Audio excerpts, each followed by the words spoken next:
So, a while back, I went to Vermont and was kind of homeless and kind of went into addiction treatment and also kind of went to a mental hospital in a different state. All of this happened over like a really short period of time, some of which there was like total radio silence from me. And I had a lot of people worried about me, and they thought I was going to be MIA like forever, because the last they had ever heard from me was that, of course, I was homeless. But that wasn't the full story, because in addition to my madre back at home finally procuring an apartment for herself, which I came to stay in after I got out of the hospital and detoxed for the benzo addiction I had at the time.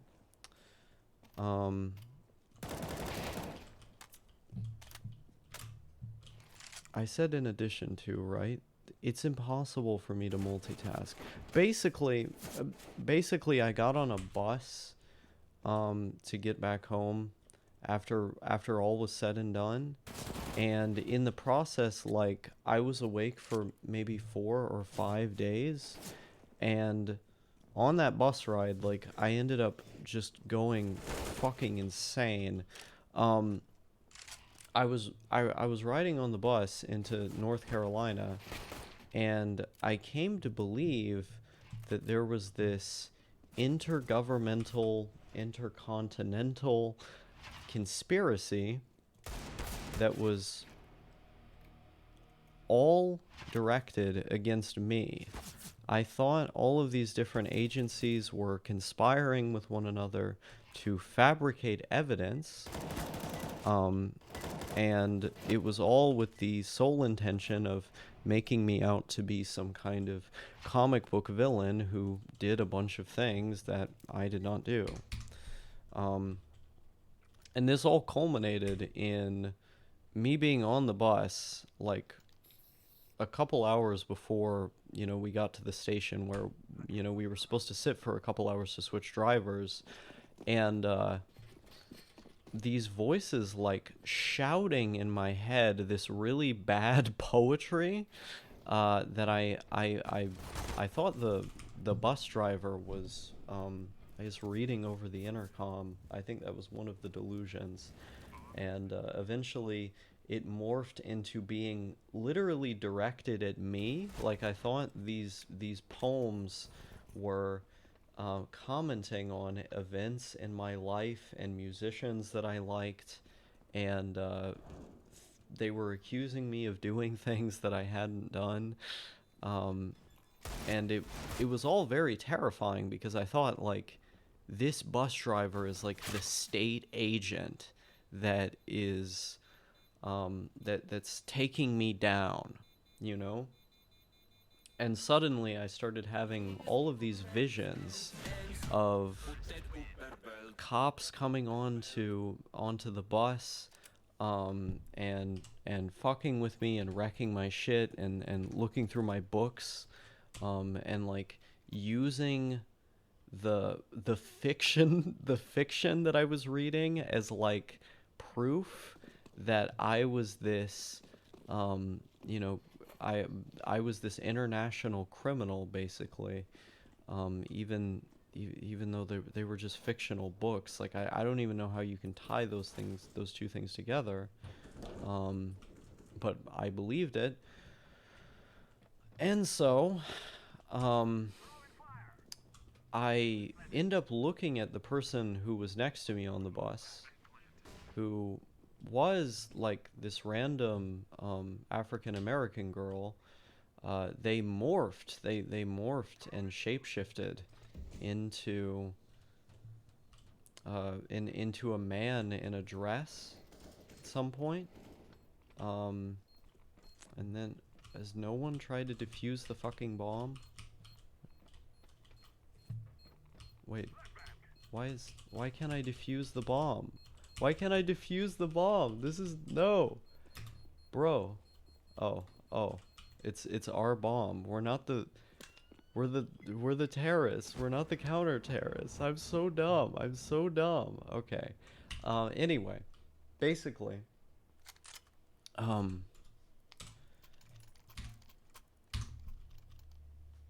I'm not even paying attention to this game.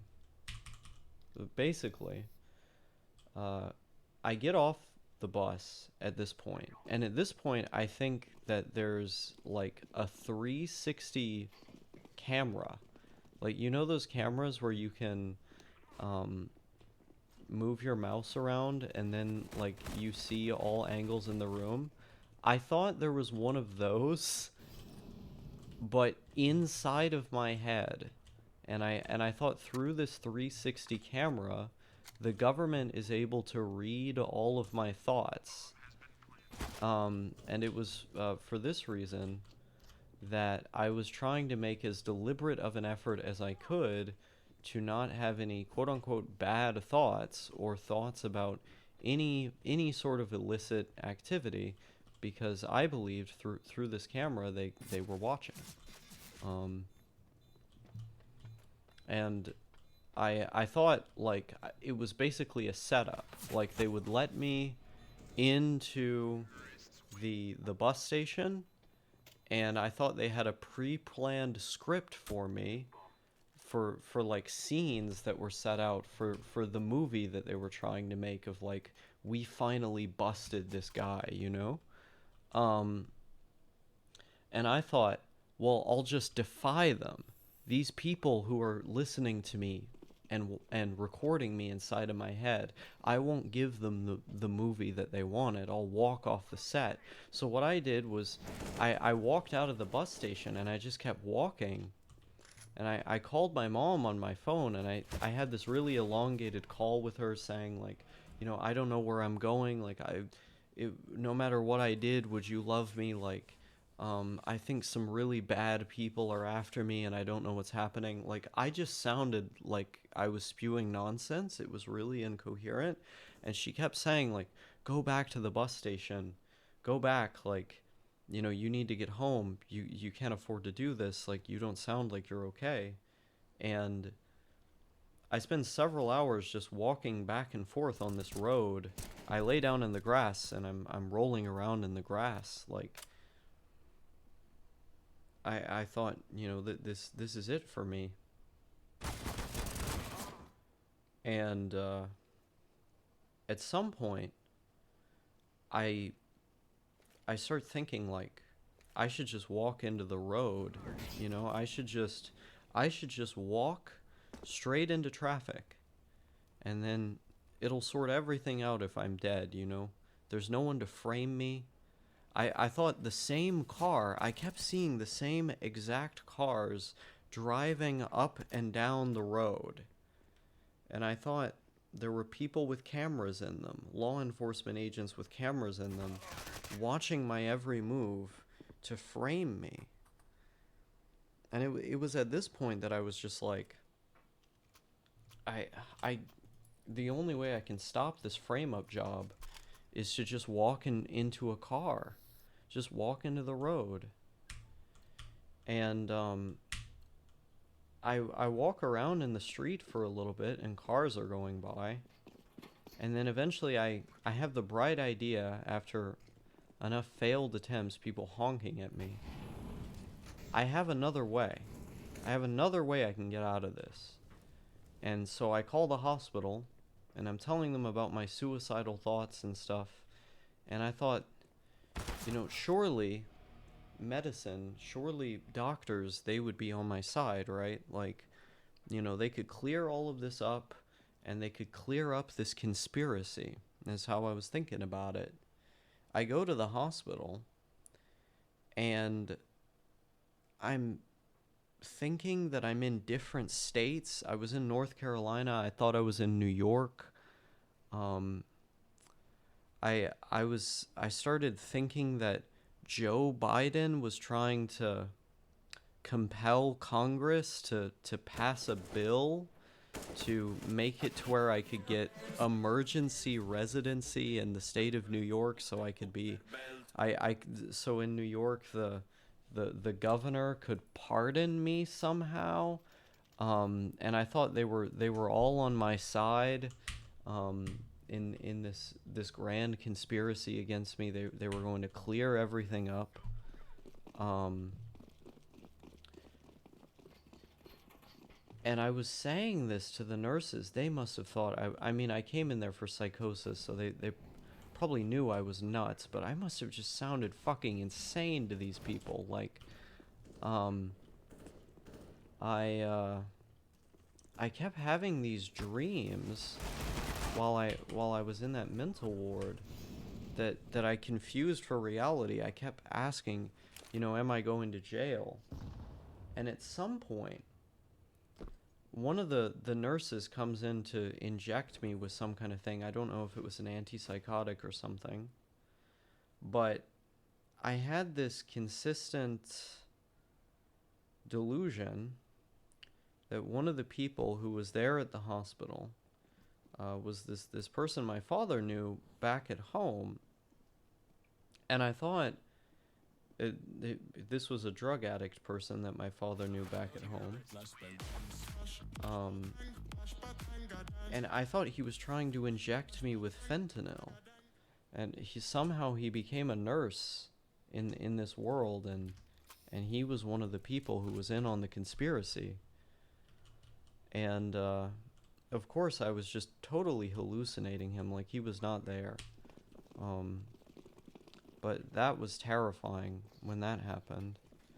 I think I at some point picked up the remote that was tied to the side of my hospital bed, and I thought it was a phone, and it felt like I was talking to this person who wasn't even there for like 30 minutes. At some point, I started hearing his voice again, and I was talking to him, and he was saying all this stuff about how he had these files on me. He kept going like, "Oh, I've got files, like, I can create evidence about you right now." Um, and it's like, I don't even want to say what kind of crimes that this hallucination was accusing me of and trying to frame me for, because if I said what kind of crimes, it almost feels like it's real. And so I was in this hospital bed and I was talking, and I mean, yeah, I don't even want to say the kind of stuff he said, because if I do, it's like it'll feel real again. And then that happens, and um I I'm given meds, and over the course of this stay, it seems like the vivid dreams I was having and the delusions I was having, they become less and less prominent. Like, over time, I begin to realize, no, I'm not going to jail as soon as I get out of here. I think it helped that they had a police officer transfer me from the hospital to the other hospital, because I was in two hospitals over the course of this stay, right? That was stupid. I was in two hospitals, and they had a police officer transfer me from place to place, and he just kept insisting, "Look, once again, I want you to know you're not in any trouble, you're not in any trouble." And I think the reason he was doing that was because it was because I was like totally fucking off my nut when I got here, like thinking that, oh, I'm gonna go to jail, and I kept saying, I'm gonna get anally raped, I'm gonna go to jail and get anally raped, they're gonna rape me, you know? And so when it was part of their protocol to have a cop transfer you from hospitals, they probably chose the nicest one they could think of, and they just kept having him emphasize this fact to me that I wasn't in any trouble, because by that point I had been ranting and raving about this conspiracy for so long. they end up getting me on Wellbutrin and lithium, and I stop thinking and behaving so erratic, um, and the delusions of grandeur and the general delusions, paranoid delusions, they all go away. And after being on those meds for a bit, and then I just sort of stabilize and become kind of like normal. I mean, it wasn't without its downsides, anhedonia being a huge one, uncontrollable tremors, but I look at like what's going on with Kanye West right now with the virulent anti-Semitism that he's engaging in and saying just really nasty stuff about Jewish people, and I can't help but feel like I was like exactly like him, you know. I was I was in the exact kind of situation, you know. Um, I, um, I think if anything, I sounded worse and even more incoherent during my psychosis. Um, and so I guess this, like, me being compelled to tell this story in the first place, it's kind of inspired by watching all this stuff that's going on with Kanye West, and then just thinking like, oh, that's almost exactly like what happened to me.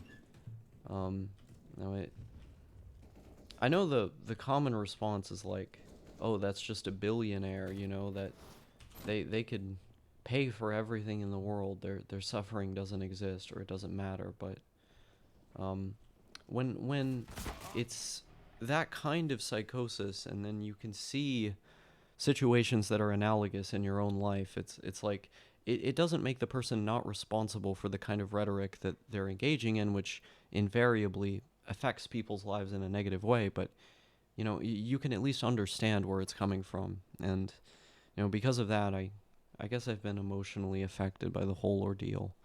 Because you know, if it weren't for lithium, that medicine that I was given, and the fact that I went to the hospital, I might not be here today. I just made that video, why I shouldn't own a gun, and it's like, well, this is why. You know, I never know when I'm going to start hearing these radio transmissions from the government and start thinking there are cameras inside of my head, and, um, you know, start, you know, acting like these conspiracies are happening, and then think, well, you know, the only way to save me from anal rape is just to shoot myself, or in that case it was, you know, just to walk into the street. Like, I never know. I never know when something like that could happen again. Um, and it just goes to show, like, how close you can be to the edge, like how fragile the psyche can become. You know, especially like, you know, he started this whole manic rampage going like, oh, I'm a bit sleepy tonight. He probably didn't have enough sleep. He probably hasn't been sleeping at all. And I know in the case of my psychosis, I hadn't slept for 4 or 5 days just because I was under so much stress. And, you know, I was homeless and going through withdrawal. So I needed to detox at the time. And, you know, you put all these factors together and it's just like, wow, like, it can happen. It can happen when you least expect it, I guess. And, you know, I still get transient psychosis. It still happens. I just, fuck. I just, I just manage it better now with treatment, I guess.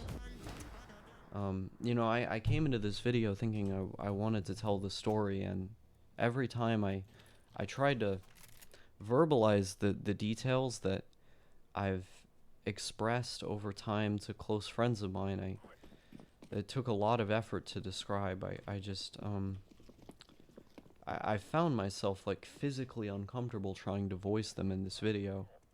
And I think it's because when you have experiences like this, putting them into words, it just makes them feel more real.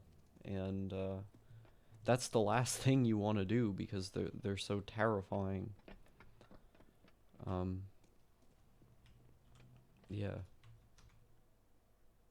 I was in the hospital for 2 weeks. I'm honestly surprised it wasn't longer.